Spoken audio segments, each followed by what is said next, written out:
AIADMK BJP கூட்டணி வலுவா இருக்கும் பொழுது புதிய கட்சி ஆரம்பிக்க போகிறதா, அதுவும் எம்ஜிஆர் அதிமுக ஆரம்பிக்க போறதா பண்ருட்டி ராமச்சந்திரன் அவர்கள் சொல்லியிருக்கிறது. ஏற்கனவே ஓபிஎஸ் அவர்கள் எம்ஜிஆர் அதிமுக ஆரம்பிக்கிறேன்னு ஒரு காலத்துல சொன்னாரே, அதுவும் ஓபிஎஸ் விசஸ் இபிஎஸ் மிகப்பெரிய அளவுல போயிட்டு இருக்கும் பொழுது இரட்டை இலை சின்னம் யாருக்கு அப்படின்னு ஒரு கேள்விக்குறி இருந்த பொழுது அதிமுக தலைமை எனக்கு தான் அப்படின்னு ஓபிஎஸ் அவர்கள் சொல்லிட்டு இருந்த பொழுது அந்த பேச்சு அடிபட்டுச்சு. இருந்தாலும் இப்ப எம்ஜிஆர் அதிமுக அப்படிங்கிறதுக்கு மிகப்பெரிய முற்றுப்புள்ளி ஓபிஎஸ் அவர்கள் வைக்கப்பட்டதா சொன்னாலும் அதிமுக தொண்டர்கள் உரிமை மீட்பு கழகம் அப்படின்னு ஒண்ணு கையில வச்சிருக்கிறார். அது அதிமுக தொண்டர்கள் உரிமை மீட்பு குழுவா இருந்ததை மாற்றி அமைக்கப்பட்டது. இந்த சூழ்நிலையில சசிகலா அவர்கள் ஒரு புதிய கட்சி ஆரம்பிக்க போகிறதாகவும், அதுவும் 2026 எலெக்ஷன்ல சசிகலா அவர்கள் தலைமையில ஒரு கூட்டணி தேர்தலை அணுகும் அப்படின்னு சொல்லும் பொழுது அந்த கட்சி எதுவாக இருக்க பொழுது இந்த நேரத்தில் ஓபிஎஸ் அவர்களோட முடிவு மிகப்பெரிய அளவில் இம்பாக்ட் பண்ண போகுது. ஓபிஎஸ் அவர்கள் ஏற்கனவே அதிமுக கூட்டணிக்கு வரேன், அதிமுகவுக்கு வரேன் அப்படின்னு கேட்ட பொழுது, அதுவும் இபிஎஸ் அவர்கள் அண்ணா அப்படின்னு கூப்பிட்ட பொழுது கூட தம்பி நீ வர வேண்டாம் அப்படின்னு இபிஎஸ் அவர்கள் சொன்னால் இல்ல சொல்லிட்டார். இப்படி இருக்கும் பொழுது அதிமுக கூட்டணியில் ஓபிஎஸ் அவர்கள் இல்ல.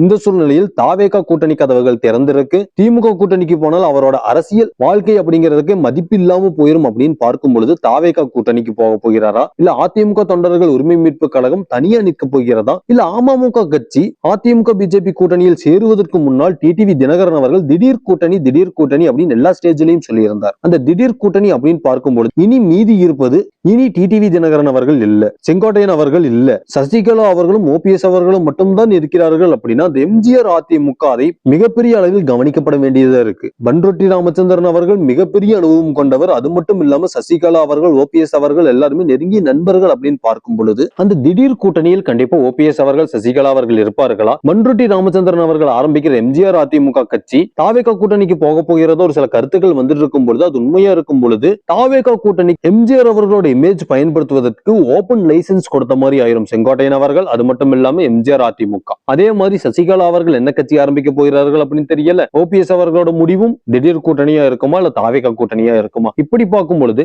அதிமுக தாவேகா கூட்டணி பேச்சுவார்த்தைகள் ஏற்கனவே நடந்ததுதான். ஓபிஎஸ் தாவேகா கூட்டணி பேச்சுவார்த்தைகள் ஏற்கனவே நடந்ததுதான். அதே மாதிரி திடீர் கூட்டணி பேச்சுவார்த்தைகளும் ஆல்ரெடி நடந்ததுதான். புதிய கட்சி ஓபிஎஸ் அவர்கள் ஆரம்பிக்க போகிறாரா மிகப்பெரிய கேள்விக்குறி நடந்ததும் ஆல்ரெடி நடந்ததுதான். இப்படி பல பேச்சுவார்த்தைகள் நடந்துட்டு இருக்கும் பொழுது எலெக்ஷனுக்கு இன்னும் ஒரு சில நாட்களே இருக்கிறது. என்ன முடிவு எடுத்தாலுமே மிகப்பெரிய இம்பாக்ட் பண்ணும் அப்படின்னு பார்க்கும் பொழுது இவ்வளவு சூழ்நிலைகள் வச்சுட்டு இருக்கும் பொழுது ஓபிஎஸ் அவர்கள் என்ன செய்ய போகிறார்கள், சசிகலா அவர்கள் என்ன செய்ய போகிறார்கள், அந்த எம்ஜிஆர் அதிமுக என்ன பண்ண போகுது, எந்த கூட்டணிக்கு போக போகுது, இவ்வளவு கேள்விகள் அதிமுக பிஜேபி கூட்டணி அதிமுக தலைமையை சார்ந்து இருக்கும் பொழுது தேமுதிக தாவேகா கூட்டணிக்கு தான் போகும், இல்ல அதிமுக கூட்டணிக்கு தான் போகும் இப்படி பேசிட்டு இருந்த சூழ்நிலையில இப்ப திமுக கூட்டணிக்கு போறதுக்கு ஒரே காரணம் அந்த எம்பி சீட். இப்படி தேமுதிக அந்த கூட்டணிக்கு போனதும் ஒரு நெகட்டிவ் இம்பாக்ட் கிரியேட் பண்ணும். தாவேகா கூட்டணியில எந்த பெரிய கட்சிகளுமே இனி வர்றதுக்கான வாய்ப்பு இல்லை அப்படின்னு பார்க்கும் பொழுது அதுதான் தொகுதி பங்கீடு இருக்குது. அனைவரும் எதிர்பார்த்த அந்த தொகுதி பங்கீடு முடிந்தாலும் கூட தாவேகா கூட்டணியில் எந்த பெரிய கட்சியுமே போகிறதுக்கான வாய்ப்பு இல்லை. அப்படி ஒருவேளை தாவேகா கூட்டணியில் ஒரு மிகப்பெரிய கட்சியை